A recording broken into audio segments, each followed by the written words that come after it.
Let's set that over here. Now let's go ahead and start adding some fluid. I'm going to start with my coolant. Wait a minute. Oh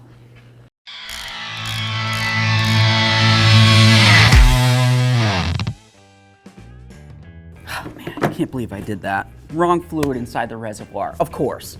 Hey friends, it's Len here from 1A Auto. So in today's video, what I want to talk to you about is a super common mistake or even accident that might potentially happen while you're working under your hood and you're trying to add fluids. So now why does this even happen? Typically it comes down to either you're inexperienced, maybe you just kind of opened up both of them and you didn't really pay attention to which reservoir is which, maybe you were distracted. This is going to be something that's super common.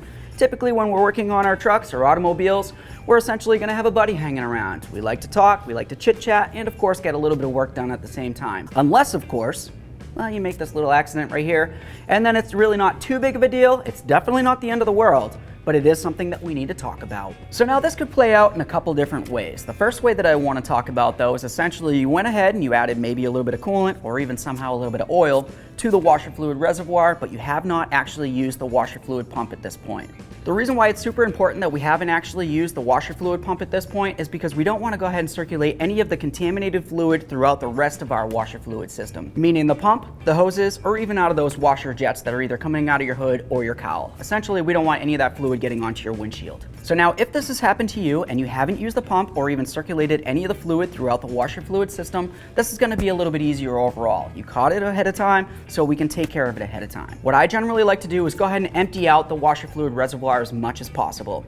Typically for me, I personally remove it from the actual automobile itself. That makes it easiest for me because that way there I can know that I got every little bit of the contaminant out of the washer fluid. Now of course not everybody wants to go ahead and take out their washer fluid reservoir. There's going to be different types of washer fluid reservoirs and they might be a little bit harder to get out of the car. Your washer fluid might be located inside of one of your wheel wells behind the plastic. If that's the case, you can go ahead and grab yourself a turkey baster. Just make sure it's not the one that you're going to be using for your Thanksgiving dinner or anything the like, and essentially go ahead and put it down inside there and suck out as much of that fluid as possible.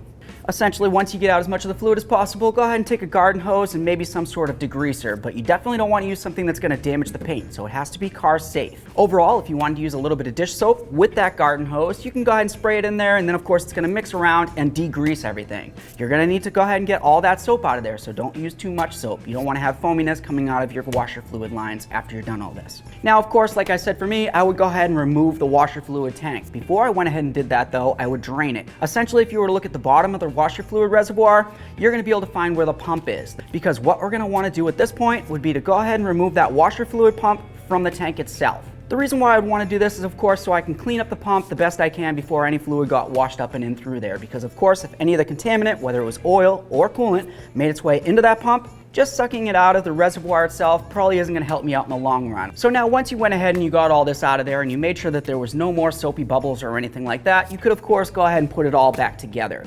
Like I said, make sure that you washed out that pump though. You want to make sure that you don't have any residue inside the pump. This is super important, just as important as making sure you get it all out of the reservoir. At that point, go ahead and put the pump back into the reservoir, put it all back together, and then of course hook up your lines. Typically, like I said, if you found that you contaminated the fluid ahead of time before you went ahead and used the washer fluid system, this is going to be the best overall. Just go ahead and put it all back together, fill it up with your favorite type of washer fluid, whatever the type might be, and then go ahead and give it a couple squirts. We're going to want to make sure we prime the lines with that pump.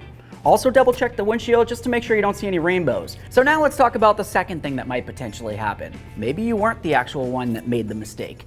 Maybe you brought your car to somebody that went ahead and filled your fluids for you. That was nice of them. Maybe they made a mistake or even an accident. They could have been distracted, just like any of us. It's a human error. This typically happens and it's very common. Now, of course, maybe this person didn't really want to go through all the hassle of maybe taking out all the fluid that's inside of there, or even taking care of the mistake they made, or maybe they didn't even realize that they made the mistake. Obviously, that wouldn't be a very good thing, because when are you going to find out? Typically, it's going to be when you're driving down the road and essentially you need to go ahead and use that washer fluid to clean off your windshield. This isn't going to be the best way to figure it out though, because essentially when this happens, the washer fluid is going to come up onto your windshield, but it's going to have antifreeze in it, which of course has a little bit of a lubricant to it, essentially like an oil base to it. And essentially what that's going to do is it's going to make some nice fuzzy rainbows coming across your windshield, and of course it's going to make it all blurry looking. At this point, it's going to be very scary and very dangerous driving down the road, especially if you're driving at night with headlights or glare coming in through the windshield. So now if this is the case, the process is going to be a little bit more in depth. Essentially what you want to do, like I said before, would be to of course get out as much of that fluid inside your reservoir as possible. Me personally, like I said, remove the reservoir from the automobile, clean it out 100%. At that point though, what I said before was of course you could just go ahead and rinse off that pump, make sure you don't have any fluid on it, and then essentially you should be good to go after you rinse out the reservoir and put it back together. In this particular scenario though, it's not really the case, because at this point you went ahead and you used your washer fluid pump. It pumped it through the lines, up and out the squirters, which of course are going to be spraying it onto your windshield for you, so they clean up that windshield. The wiper blades do a little bit of this, and they just smeared that coolant all over the place. I already talked to you about what happens if you get coolant on your windshield, so I'm not going to reiterate, but essentially it's not good. All this fluid that's inside the lines is going to need to be removed though, because of course if you were to leave any of it in there and just clean out the reservoir, it's still going to leave a coating inside the lines and of course on your windshield and everything else, including the wiper blades.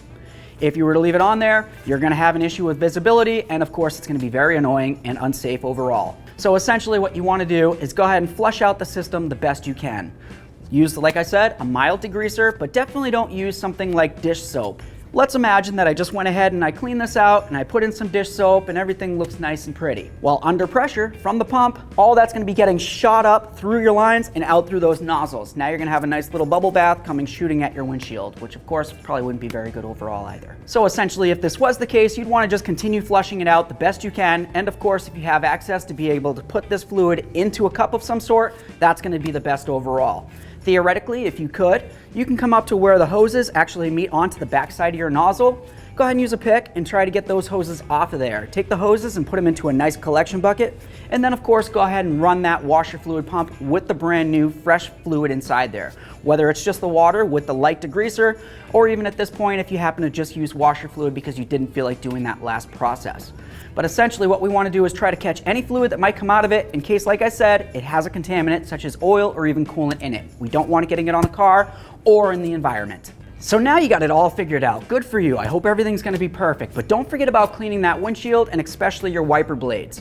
Any residue that you leave on your windshield could potentially cause a hazard while you're driving down the road. Maybe you clean up that windshield and it looks amazing, but you forgot about your wiper blades. Any residue that's left on those wiper blades is going to get pushed right back onto that nice clean windshield. And there you go. You're right back to the funny colors or even hazing on your windshield. Now, if you happen to put a little bit of washer fluid inside of your coolant reservoir, that's not necessarily something that you're going to have to worry about as much as putting coolant inside your washer fluid reservoir. Obviously, it is something that you're going to want to deal with essentially if you were to either go ahead and suck out the majority of this fluid with, like I said, the turkey baster or whatever you might happen to have, or if you wanted to remove the entire reservoir, that's completely up to you. But overall, a tiny bit of washer fluid inside of your coolant shouldn't really cause any harm to the system overall. If you leave a lot of washer fluid inside there, you could potentially change your freeze point or even your boiling point of your coolant, which in turn would actually be an issue. So of course, if you went ahead, put a little bit in there, you realized it right now, go ahead and just get it out of there and then top it off with your manufacturer specified coolant. Okay friends, so that's pretty much what I've got for you on what happens if you went ahead and put coolant inside your washer fluid reservoir. Obviously, I got a little bit more work to do on my particular application, but for you, I hope that you're not having this issue. If you are, or maybe you've had this issue of your own, or even a story you just want to talk about, leave it in the comment section below, because I always love to hear from you. While you're at it, if you like the video, smash on the like button for me, it would mean the world. While you're at it, go ahead and subscribe and ring the bell. That way there you can be kept up with all of our latest content. Thanks.